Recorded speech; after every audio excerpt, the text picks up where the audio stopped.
name is Henry Williams, reaching you from our studios in Lagos, Southwest Nigeria, LN247.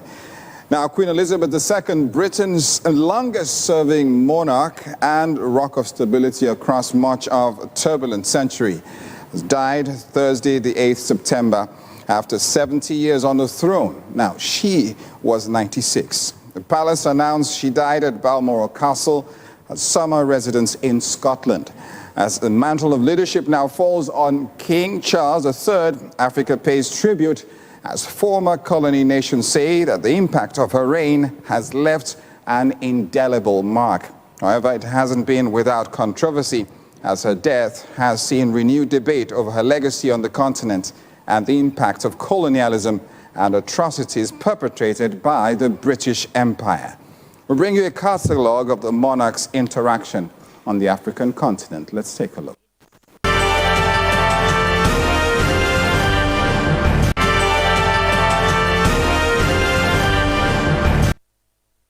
Somebody asked me, had I been to Africa before?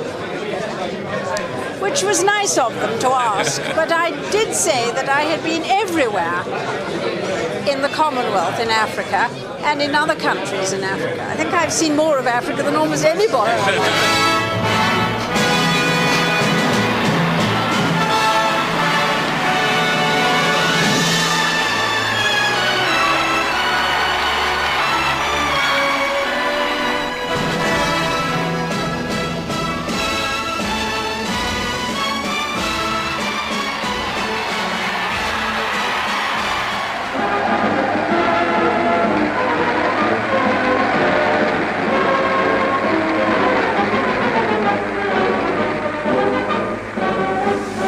Everywhere I have travelled, in these lovely lands of South Africa and Rhodesia, my parents, my sister and I have been taken to the heart of their people and made to feel that we are just as much at home here as if we had lived among them all our lives.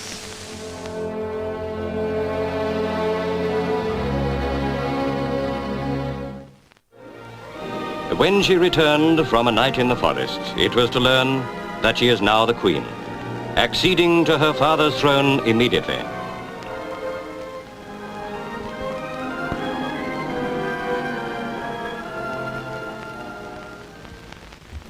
High life, the West African recipe for an enchanting evening, the gay finale to 11 days of royal happiness.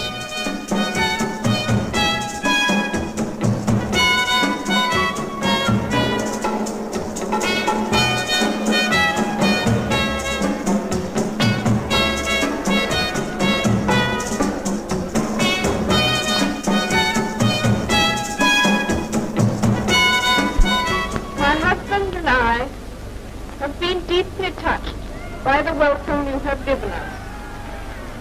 We, in return, bring to you the affection and the support of my other people in the United Kingdom, whose eyes are turned on Nigeria today.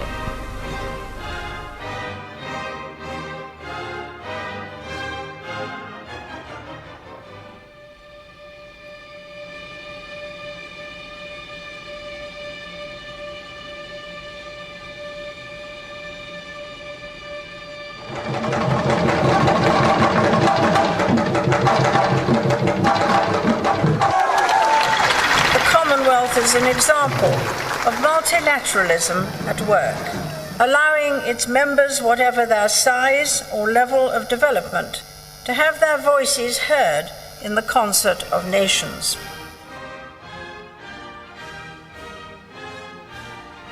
I pray that the process of positive change underway in South Africa may be successfully continued. Heads of government in Harare will certainly do their best, I'm sure, to give it every encouragement.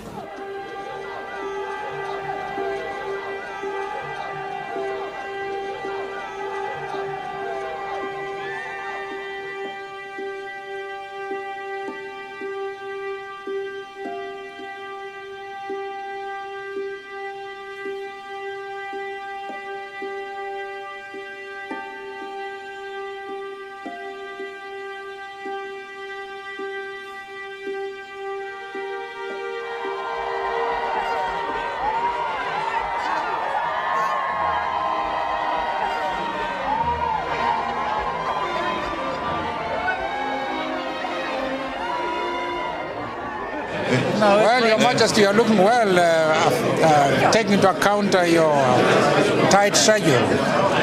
Tomorrow I'm going to see 16 people. I may not look so good tomorrow.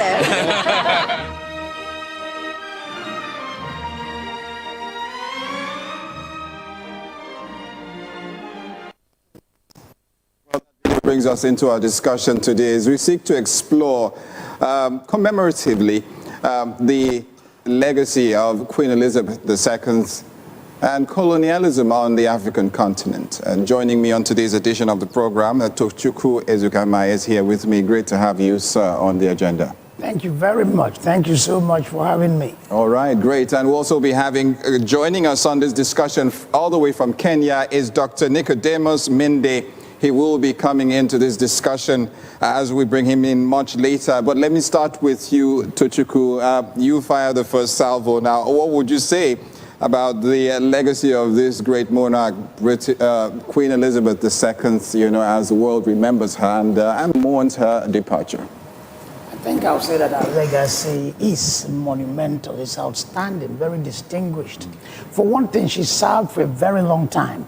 For another thing, she served at a time when there was so much happening in the world, so much transformation. So we have decolonization. It was at the early stages of the Cold War. The Cold War became intensified and finally ended, It was at the height of apartheid, and she saw apartheid unravel. And so a lot of great things happened around the world. And I think she was the queen, but then the queen is the title, the queen is the office, but her personality too.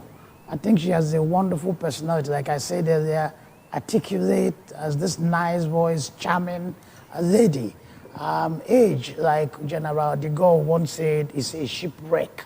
So as she aged, she remained all she was, but the looks, the weakness will come, senescence of age, the weakening of the system, the losing of beauty, they all came. So overall, I think she was a wonderful individual who occupied an outstanding position in history and did an outstanding job and left a monumental legacy.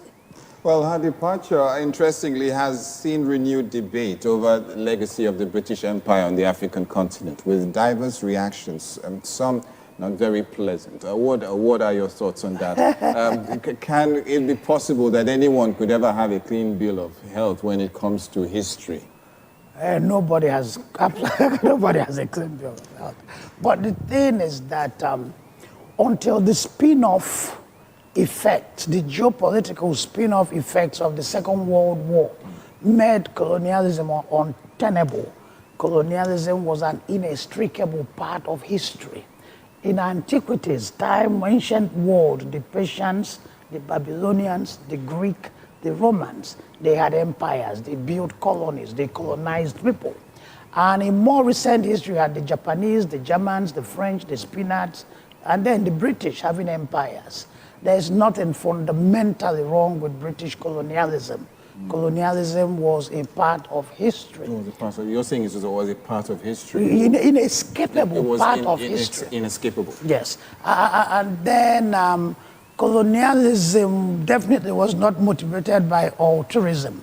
It wasn't motivated by the desire, philanthropic tendencies. It wasn't a desire to liberate people or to bring a new system of governance to the world? The colonization of Nigeria was motivated by the exigencies of British colonialism. It served British interest, be it national pride, be it economic pride, political, economic interest, political interest. It was driven by the interest of the British, not the colonized. And in the process, like colonialism everywhere, there could have been excesses, undue brutality, inhumanity, insensitivity. But that's life. Is life fair? You are talking of British colonialism and the insensitivity and the injustice that attended it. Don't we have injustice in Nigeria? There was injustice with apartheid, race race-defined relationship. In Nigeria, we have class-defined relationship. And if you... In spite of being governed by ourselves. By ourselves. So there's injustice, whether it's black on black or white on black, does not matter. So the thing is that British colonialism did us, apart from all that came with it that we would say we are not too good, but it brought us a lot of good. Before the British came, we could not write. We had no writing culture. Consequently, we had no self-generated reportation ourselves. It brought us writing culture. It brought us religion, Christianity. Christianity is a wonderful religion. I am a Christian, but I don't believe it's the only real religion of the world. There are other religions. But the religions we had were not theologized. They were not documented. It's haphazardness all over, you see. So they brought us our concept of modern government, our sense of human right, democracy. They brought us a lot of good. But then for a country like Nigeria that has failed, we are looking for scapegoats. We want to abdicate our moral responsibility. We want to abdicate our responsibilities for our actions. So it's not unusual that you find Nigerians being vociferous against British colonialism, because we don't want to admit that the British did quite a number of things, but we are the ones that failed. But let's think of the countries that came out from the colonial destructiveness of the British. India has done wonderfully well. Malaysia has done wonderfully well. And they went through the same British colonialism. So our problem has nothing to do with British colonialism. Well, at this juncture, I would like to bring in Dr. Nicodemus Minde. Is he here with us? We'd like to bring in Dr. Minde. Yes, good evening. Great to have you join us on the program. I'm sure you've been listening quite a bit at what my guest here in the studio has been saying. What are your own submissions? Your perspective here would be very, very valuable, considering what we're talking about, the legacy of the British colonialism, the legacy of the late Queen Elizabeth II on the African continent. What has it been for you? Well, first of all, let me just react to what your guest was saying about the benefits of colonialism. Of course, there could be benefits, but the overall perspective is that, especially in these parts of the world where British colonialism really wreaked havoc to the lives of people in terms of land grab, in terms of torture, rape, and other systematic acts of violations of human rights. So the benefits notwithstanding, I tend to disagree with your guest that colonialism had some benefits of, he talked about writing culture, religion, and Christianity, which I doubt. Of course, they brought this, but it doesn't necessarily mean that they are very good. My reactions to this, the death of the Queen and her legacy to, to the continent, actually, it unearths the dark past of British colonialism in the continent that traverses not just Eastern Africa, Western Africa, Southern Africa, and many other parts of the world where there was so much destructions. And of course, the Queen came in at a time where we see that, there were attempts at decolonialism.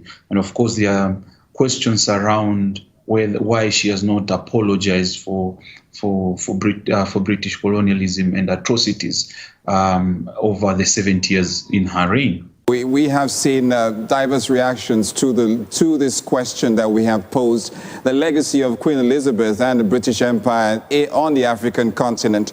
While some nations have mourned and sent their condolences, Julius Malema of South Africa's economic freedom fighters says it's not one new, who is not new to controversy. In his recent speech, says that we do not mourn the death of the Queen Elizabeth, because to us, her death is a reminder of a very tragic period in the country and Africa's history. Let's take the soundbite from EFF's Julius Malema. We'll be right back. By mourning and praising the Queen, you are celebrating colonialism. You are not different from LN247. We were not colonized by the land called Britain. We were colonized by the leadership of Britain that killed our people. So we must not be asked to do wrong things here. We are very clear. The Queen does not represent anything good. Britain has got a lot of gold, yet they don't have a single mine of gold. Those are stolen goods. We must talk about reparation. We must talk about the return of the gold. We must talk about the return of the stolen diamond, and not these other side issues which are not important to us. How can you be oppressed for so many years? After liberation, you've got nothing to show that we have been liberated. You have no land, you have got no bank, you've got no mine. The only thing you have is a hatred of other Africans. They're making his own statements. Some say no holds barred, but he did make some analysts, watchers say he made salient points, and saying during the 70-year reign of the Queen, she never once acknowledged the atrocities her family inflicted on native people that Britain invaded across the world. What are your thoughts? And because you have spoken, highly of, of the monarch. Nobody's saying that colonialism was, I made it a point earlier, it was not an altruistic venture. It was not a welfarian thing or had a welfarian approach. It was undoubtedly brutal. It was undoubtedly forceful and insensitive. But that has defined human history. So you maintain that this is not exclusive to the British? It's not exclusive to the British. And then the British brought us a lot of number of positive things. So adding the two up, I think the British overall did a good job. We have to separate different kinds of colonialism. In the Nigerian kind of colonialism, for example, the white man or the Briton came and did not want to stay. He did his job as bureaucrats. And when they were ordered to return home, they returned. But in places like Rhodesia, where the resident British citizens did not want to return home and wanted to make it their own home, or Kenya, okay, in Nigeria, you have malaria, you have heat, but in those areas where the climate is temperate, and the British came and felt comfortable that even in defiance of their own government in England, they wanted to stay. They resulted in wars, the Moa Revolution. In Zimbabwe, you had the guerrilla movements. In South Africa, even a more complex issue. So it's not the same in Nigeria, where bureaucrats came, did their work, and left. So I cannot speak for Zimbabwe. I cannot speak for South Africa. I can only speak for Nigeria. So there may have been more brutality, more inhumanity, more bloodletting in those countries because they wanted to stay. They got entrenched. The South African politician, apart from being a politician and playing politics, may have a lot of grounds to sound the way he sounded. I cannot sound like him because so in Nigeria, going by the Nigerian experience, yes, overall, British colonialism has a lot of positives. All right. And we have no reason to be taking swipes at the Queen, except that we want to escape responsibilities for our failings. All right, Tochukwu says that man's inhumanity to man is not exclusive to the British. It's something that even pervades even now amongst Africans. Dr. Minde, do you buy in on Tochukwu's position? Well, I don't, to be honest. Let me just go back to the clip that was played and the statement that was issued by the South African economic freedom fighters, Julius Malema. In as much as he might come out as very unpalatable in terms of how he says these things, but these things are factual.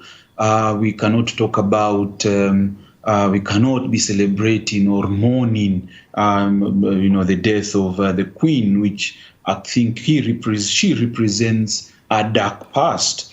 I will always just compare this to what happened in the Democratic Republic of Congo, where there was plunder and pilfering of resources by King Leopold. So just imagine that King Leopold has died in this modern age, and then the Congolese up there maybe mourning the death of King Leopold. It is unfathomable. But you saw the recent past, let me just put it into context. You find that in the recent past, there's been debate around the return of colonial loot in terms of, material, artisan, facts. For example, the tooth of Patrice Lumumba was recently returned. So there is that debate. And of course, the death of Queen Elizabeth further cements these debates about return, the issues of colonial loot that was stolen from Africa. The questions around, the question also around the legacy of the of British colonialism. Of course, I agree with your guess that it varies from place to place, but we cannot negate the fact that there was still a lot of atrocities that were committed, not just in Kenya, but also in India, in Pakistan, in Sri Lanka, in many other parts of the globe. In Zimbabwe, which your guest has mentioned rightly, there is a lot that this death really rekindles, and such events, global events such as the death of the Queen, are important wake-up calls. Your guest says that, as much as Nigeria did not face, but of course there are legacies of neo-colonialism, where we are seeing a lot of British Western influence that still controls many parts of the continent. And this is a subject that such occurrences, such death, help us to start to reflect the past, debate the current, of course, and for our children to come and see and put records that we cannot forget. Yes, colonialism was bad, and we need not to forget, but of course, we can talk about it now, but it is important that we need to address and not to forget the tragic past of colonialism. That's my take on it. All right, and talking about the tragic past of colonialism, some intellectuals and reactions have been coming from different quarters. One that has caused a stir on the global scene is a reaction of Professor Ujuanya of Applied Linguistics at the Carnegie Mellon University. Her statements, unsavory and quite venomous, as some would term it, has sparked a lot of debate, dividing the discussion, right through the middle. In her statements, the one I can actually read, because some are totally unreadable. She said, they ended slavery and began colonialism. They ended colonialism and began neo-colonialism to date. And she says, I can't love my chain, even though it be made of gold. Such statements or outbursts, some say, could have been better delivered, and the message still sent out there. What are your thoughts on what Professor Anya said? Before I talk about Anyam, let me make just a comment in reference to he was talking about colonialism in general. And of all the colonial powers, the British were the most benign. In Brussels, Congo was originally a colony of the King of Belgium. So it was a more tragic form of colonialism. But I can't dwell on that because you're asking me about Queen Elizabeth, who was the Queen of England. And her relation with Africa. That's why I'll limit it there. So the British relatively were very benign compared to the French, the Belgians, and all that. So Professor Uju Anya talking about chains. They ended slavery and started colonialism, then neo-colonialism, neo-imperialism. Slavery, each time Africans talk about reparation. I'm opposed to reparation for slavery because human behavior is driven by interests, be it personal interest, be it group interest. The Portuguese left Portugal and came here and needed manpower, labor, people who will go to the US, the Caribbean, especially US and Caribbean, and labor. It was the Africans, our own descendants, in their saintliness and godliness, that brought their brothers and sisters and soul to them. So if a man from my area goes and kidnaps a fellow, let me use Igbo, for example, and the Igbo man is pleading with you in Igbo, please, oh, see that my problem, you ignored him, sold him to the white man, who can't even make out what he's saying, who sees him as a strange character. Are people, they black rich like this, okay? And then you expect him to be Mr. Kindness to him. So the black man betrayed his brother first for slavery to thrive.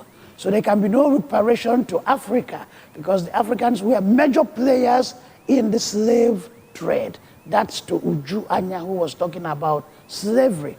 Colonialism, as I said earlier was an inescapable element of history. The Babylonians colonized. They went to, they conquered the Jews, took them into slavery, occupied their land, and so on and so forth from time. And then neo-colonialism, it lacks a precise definition.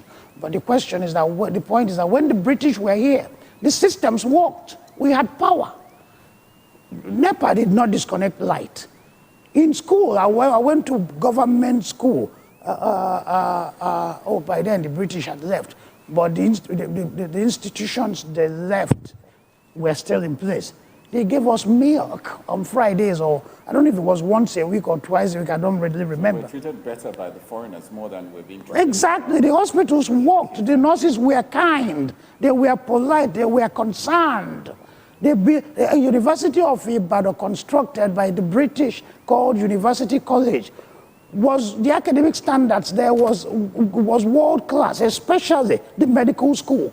Now what do we have? So our problem is not neo-colonialism or neo-imperialism or imperialism. Our problem is failure of the people, failure in leadership. And we must take responsibility for it and stop criticizing the whole world. Dr. Minde, I come to you. Do you think that Africa deserves reparation? Of course, so in Africa deserves reparations of some kind. In 2013, the British government announced that it was going to pay $20 billion to the freedom fighters. Let's quickly take a break. When we come back, we'll be having Dr. Minde make his submission. Let's take that break now, and we'll be right back.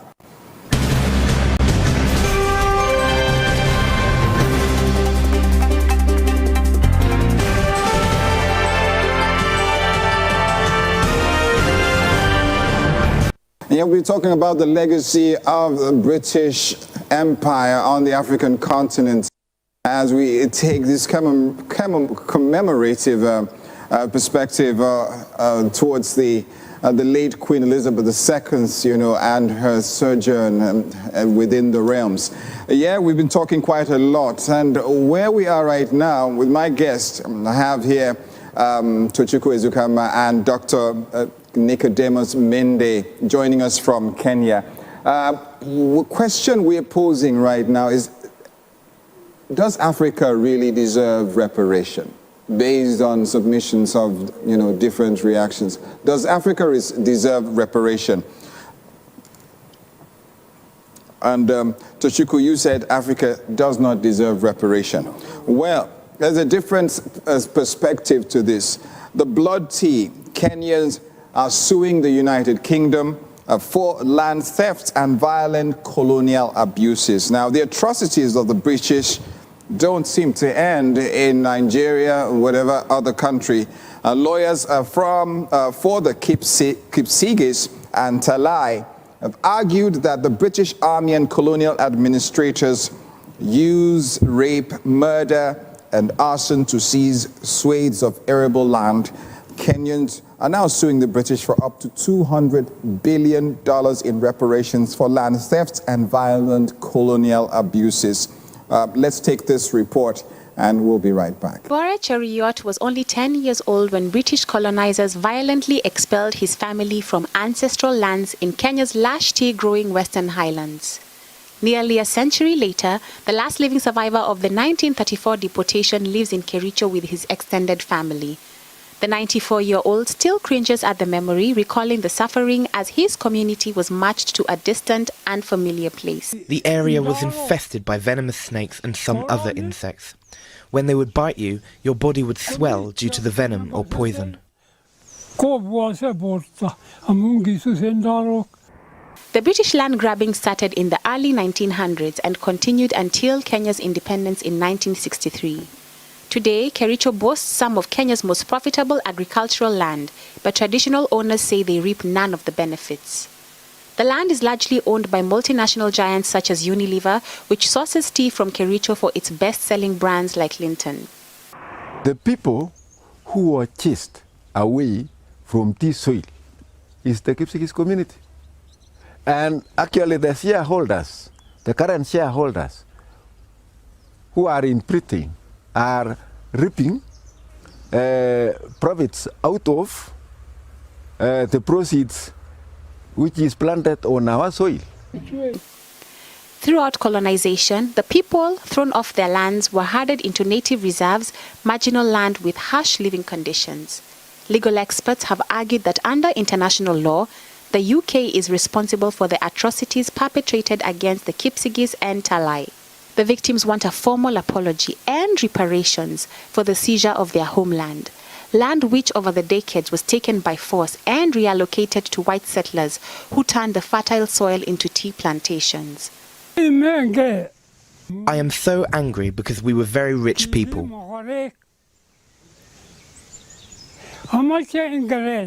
I want the British to apologise so that we can be friends and embrace one another.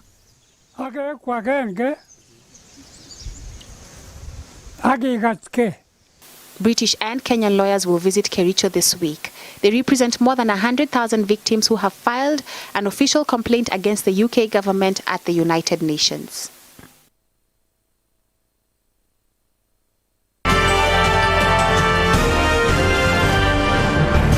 All right, that report was done last year, but I can tell you authoritatively that the British have not paid any compensation to those people in Kenya, nor any form of reparation, and still the case still goes on. Lawyers for those evicted from Kenya's Rift Valley say that by ignoring the victims and their complaints, the UK government has violated European Convention of Human Rights to which it is a signatory. I do hope that Dr. Minde is still here with us. Hello. Hello, yes. All right. And Dr. Minde, you were about to wade in on the issue of reparations. If it's a legitimate call, what are your thoughts on this? So, of course, I said it is a legitimate call for those who suffered massive atrocities and, of course, humiliation to be reparated through reparations. In 2013, the British government paid almost $20 billion to the Mau Mau, which are the freedom fighters in Kenya.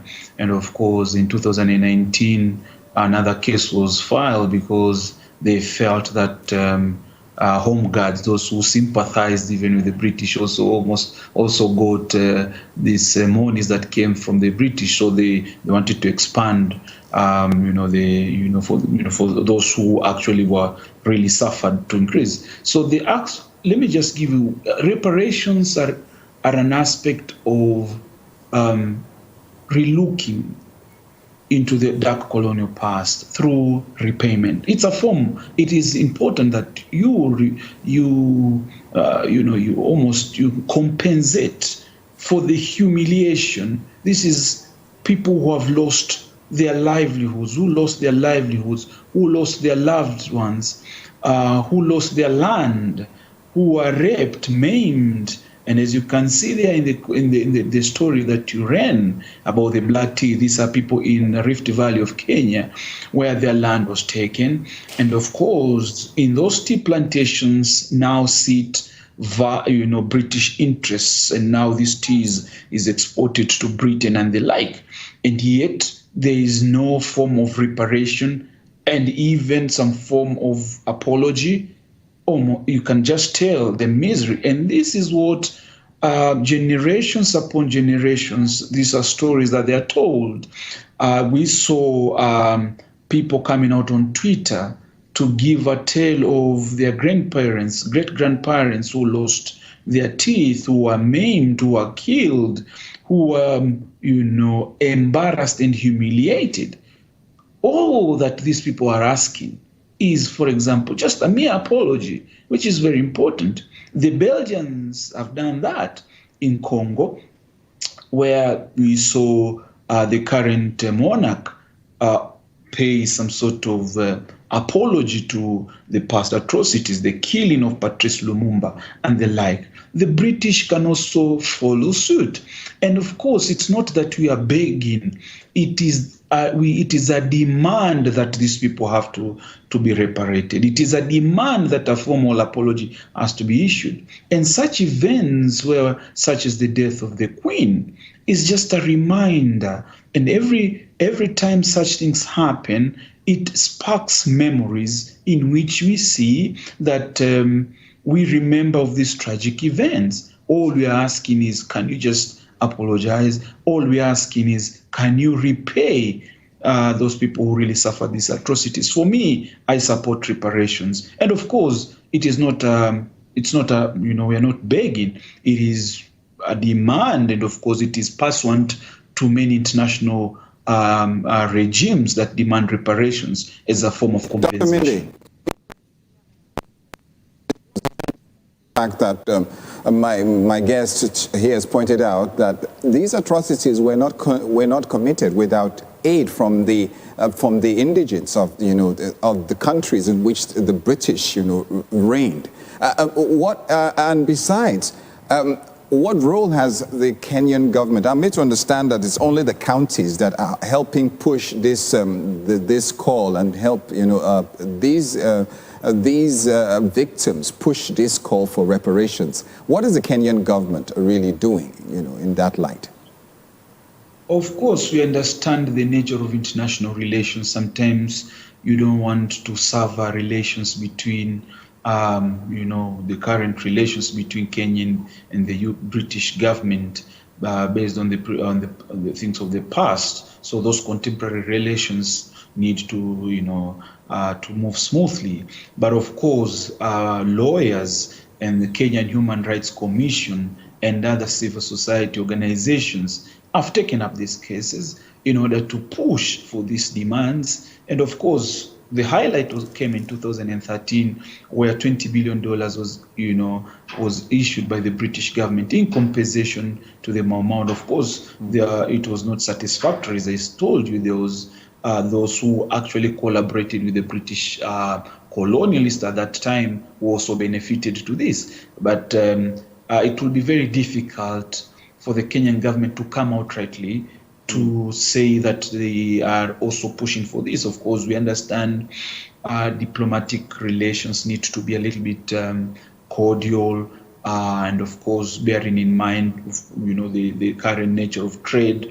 Kenya really trades with the UK government on many issues: tea, coffee, horticulture, and many other exports. And of course, Britain is one of the biggest trading partner with Kenya.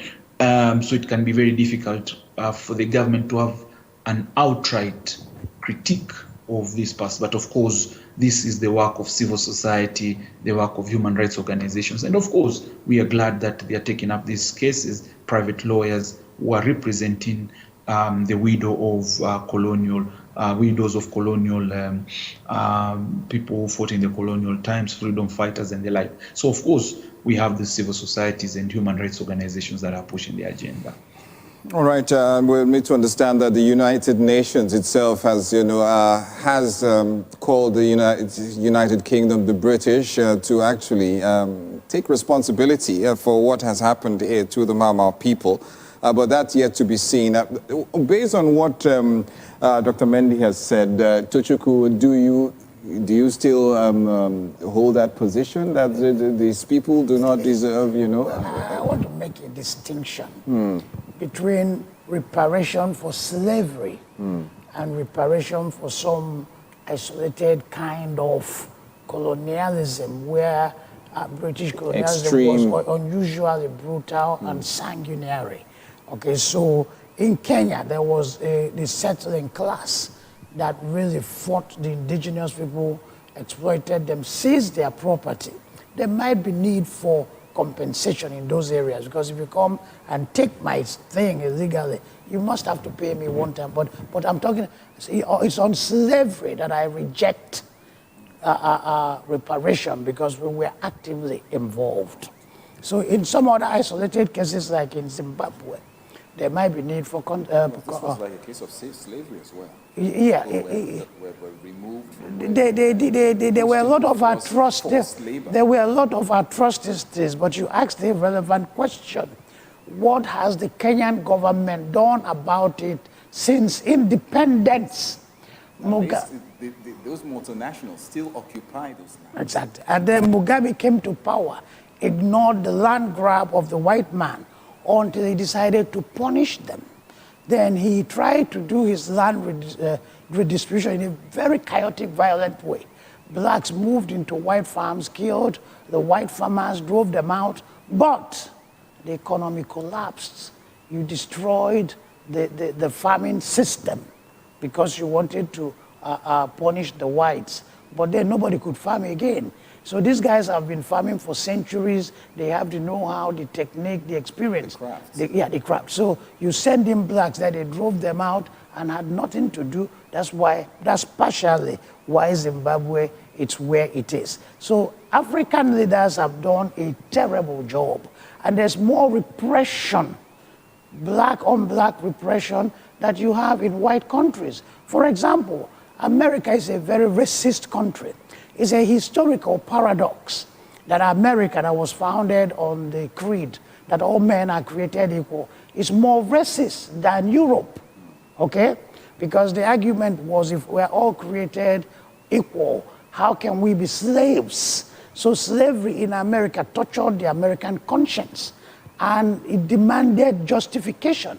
The justification for slavery in America was found in sweeping racial theories that said blacks are not really human beings. They are animals that look like human beings. So that entrenched racism. But even with the entrenched racism, almost intractable racism of America, and the trigger-happy policemen, life is much better for the black American in America than the black man in Nigeria. There's more black on black repression. It's more in black countries. So we leave all those things and we dwell on colonialism with all the good, bad and good colonialism did for us. It's the time we move on and take responsibilities for our action. Uju Anya does not understand Nigerian history when he was talking about the British encouraged genocide of the mass murder of the Igbos. He should go read history. He should go read history and understand what happened. It's ill-baked information, based on ill-baked information. All right, gentlemen, I'm told that time is far spent, and I'm being pushed to round this very, very enlightening discussion up. But I will not do that without turning to Dr. Minde. Dr. Minde, I need you to sum up your ideas on this matter as Prince Charles III, begins his reign. What do you think he should be doing, and what is your final words on this discussion? I don't think we should really, as African people, care what the new king has to say. Don't you think he should be mending fences or trying to redress the ills of the past, or do you think it should just be swept under the carpet? No, it should not be swept under the carpet, and it needs to be redressed. he needs to do what the late mother did not do and come outrightly and apologize, to say the least, for this tragic colonial past. Maybe that's what we are demanding. So if at all he wants to endear himself to the continent and of course the Commonwealth countries who under the British Empire, he needs to come out outrightly and of course speak about these things. And of course we should keep on through popular media and through the likes of Professor Anya to push for this particular agenda. Of course, it cannot come by them just wishing it away, but of course we have to really push. We have to remind them of this tragic colonialism without any reservation. And we are not being apologetic about it. It has to just come out from us. It's not been radical. It doesn't mean that we do not sympathize with the death or any other thing, but we really need to, in order to forge the future, we really need to rethink about the past, our present, in order for us to really forge a prosperous future away from neocolonialism, from these issues that are very pertinent in the continent. Well, Dr. Minde, thank you so much for your time. It's been great having you on the program. We'll let you go for now, and we hope to see you on on another discussion. Thank you so much. Thank you. Well, Tochukwu, as we wind down, any advice for the reigning monarch in the British monarch, King Charles? Prince Charles. King Charles III. Is the King Charles? Well, I don't have any advice for him, but I must observe that the Britain have been very broad-minded, very accepting of.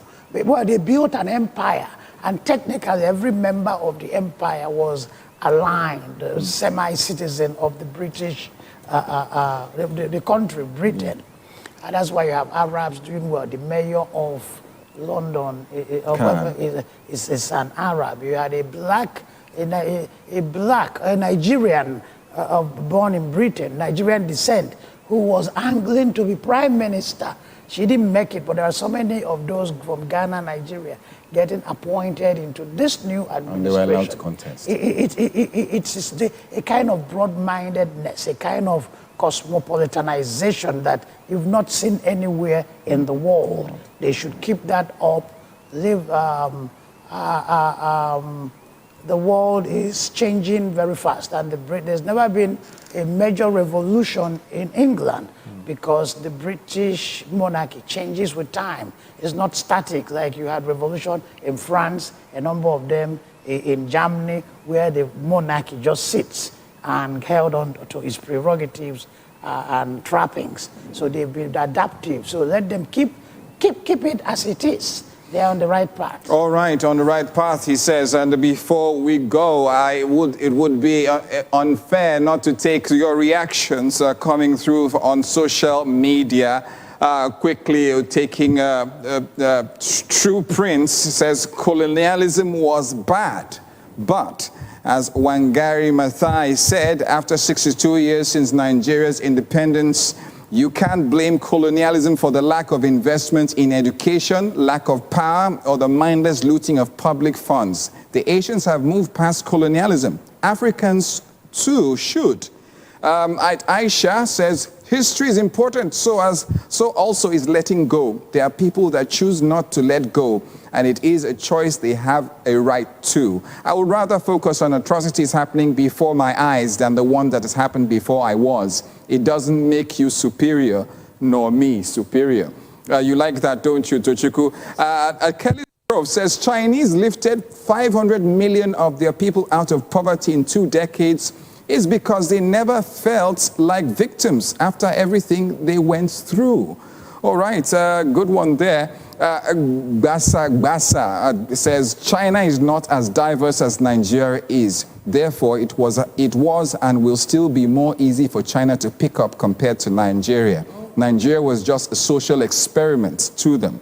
More like a case of let's put a lion and a tiger together and see if it can coexist. Okay.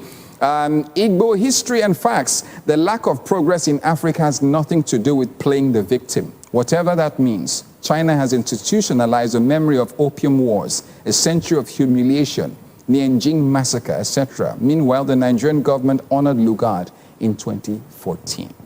All right, keep your reactions coming through. Do appreciate them always, and we'll do our best to make sure we read them out. And that's where we will leave the discussion today. We thank you very much for joining us on the agenda. A big thank you to my guest, Tochukwu. Thank you so much for coming on the program.